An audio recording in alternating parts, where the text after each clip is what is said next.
Semangat pagi sahabat dunia tambang kita bertemu kembali pada siang hari ini.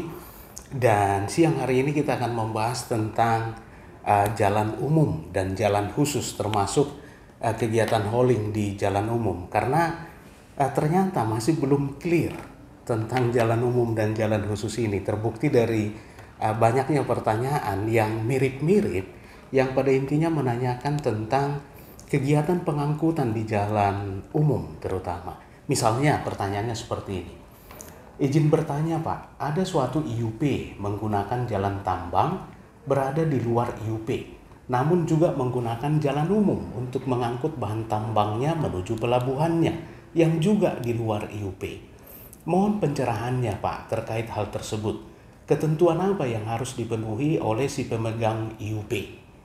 Nah, pertanyaan kedua juga mirip-mirip sebenarnya, yaitu izin bertanya Pak, bagaimana jika jalan khusus dalam kurung jalan hauling contohnya di satu sisi menyeberangi jalan umum tanpa adanya jembatan, artinya tidak ada flyover yang menghambat lalu lintas jalan umum tersebut.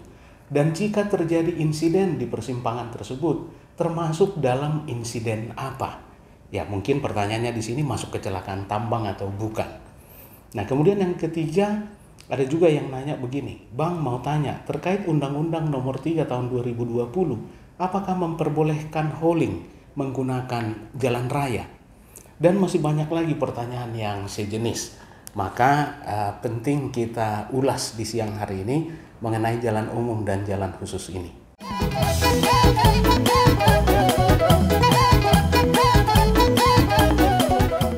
Berbicara mengenai jalan, tentunya kita tidak bisa lepas dari Undang-Undang Nomor 2 Tahun 2022, yaitu tentang jalan.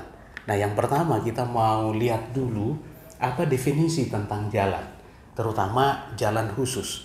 Di Undang-Undang Nomor 2 Tahun 2022, di pasal 1 ayat 16 dijelaskan di sana, jalan khusus adalah jalan yang dibangun dan dipelihara untuk kepentingan sendiri oleh BUMN, BUMD, badan usaha berbadan hukum maupun tidak berbadan hukum, perseorangan, kelompok masyarakat, instansi pemerintah dan lain-lain. Artinya jalan yang dibangun sendiri untuk kepentingan sendiri. Nah, itu yang pertama, pasal 1 ayat 16, jalan khusus adalah. Nah, kemudian yang kedua yang perlu kita lihat adalah masih di Undang-Undang Nomor 2 Tahun 2022 di pasal 6 ayat 3. Di pasal 6 ayat 3 disebutkan di sana, jalan khusus sebagaimana dimaksud pada ayat 1 tadi tidak diperuntukkan bagi lalu lintas umum. Tidak diperuntukkan bagi lalu lintas umum. Artinya di jalan khusus tidak berlaku peraturan lalu lintas.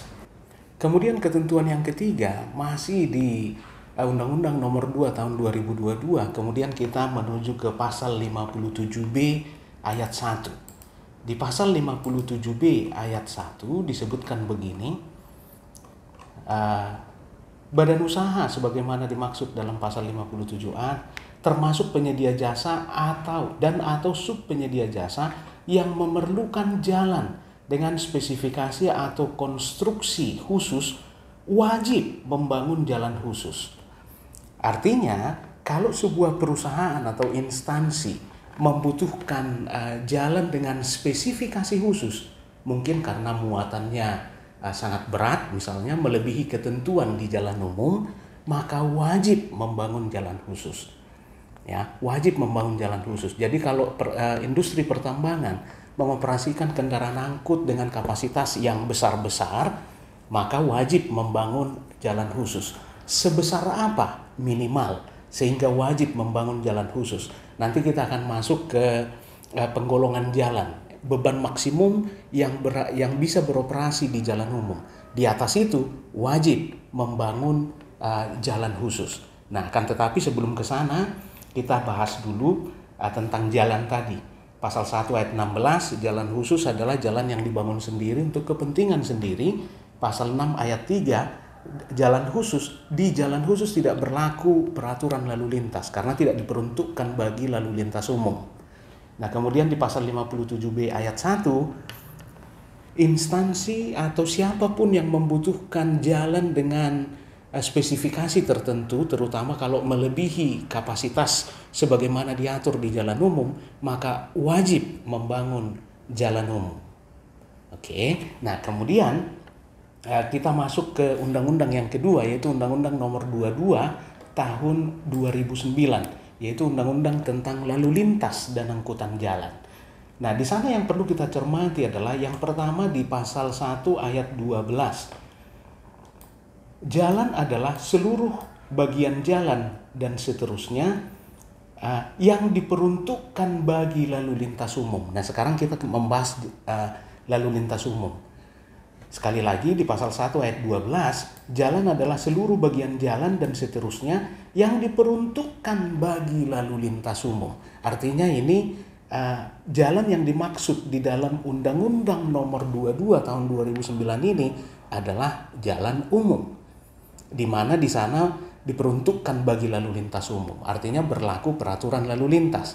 Nah, kemudian hal kedua yang perlu kita lihat di sini adalah di pasal 19 ayat 2, yaitu tentang batasan maksimum beban yang boleh diangkut kendaraan di jalan umum.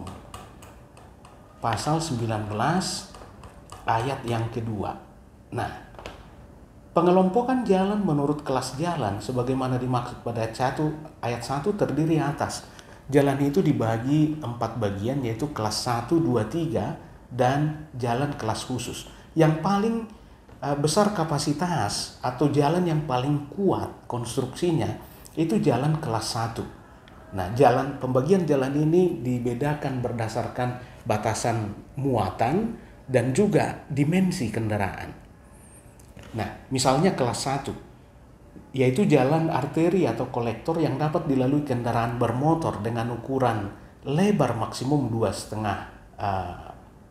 meter, panjang maksimum 18 meter, dan tinggi maksimum 4,2 meter, dan muatan sumbu terberat, artinya muatan maksimum per gandar, atau kalau di tambang kita biasa sebutkan per axle, itu 10 ton per axle. Jadi kalau misalkan kita mengoperasikan sebuah dump truck 6x4 atau sering kita sebut tronton, di mana axle-nya atau gandar atau sumbunya ada 3, di belakang 2, di depan 1, di mana beban per sumbu maksimal 10 ton, maka tronton di jalan umum atau jalan raya maksimum muatannya adalah muatannya beserta berat kendaraannya sendiri, artinya gabungan antara atau penjumlahan antara berat muatan, berat vessel termasuk berat truknya itu sendiri, itu maksimum 10 ton per gandar, atau karena 3 gandar untuk tronton maka maksimum 30 ton. Itu bukan hanya muatan, sudah termasuk berat kendaraannya sendiri. Nah, itu ketentuan-ketentuan yang perlu kita cermati dulu. Jadi sekarang kita kembali ke pertanyaannya tadi. Ketentuan apa yang harus dipenuhi saat melalui jalan umum? Maka yang pertama adalah ketentuan tentang dimensi kendaraan dan juga tentang pembebanan. Tidak boleh dilampaui. Kalau misalkan sebuah, taruhlah Hino FM 260, tronton Hino FM 260, berat kendaraannya itu sekitar 7 ton, plus vessel taruhlah 10 ton. Gandarnya ada 3, maksimum per gandar 10 ton, berarti total maksimum itu 30 ton. Berat kendaraan plus vessel saja sudah 10 ton, berarti muatannya maksimum 20 ton. Itu tidak boleh dilampaui. Seperti itu jawaban untuk pertanyaan nomor 1 ini. Jadi ada ketentuan sebagaimana diatur di Undang-Undang Nomor 2 Tahun 2022 dan juga Undang-Undang Nomor 22 Tahun 2009. Nah, seperti itu sahabat dunia tambang kita, ya.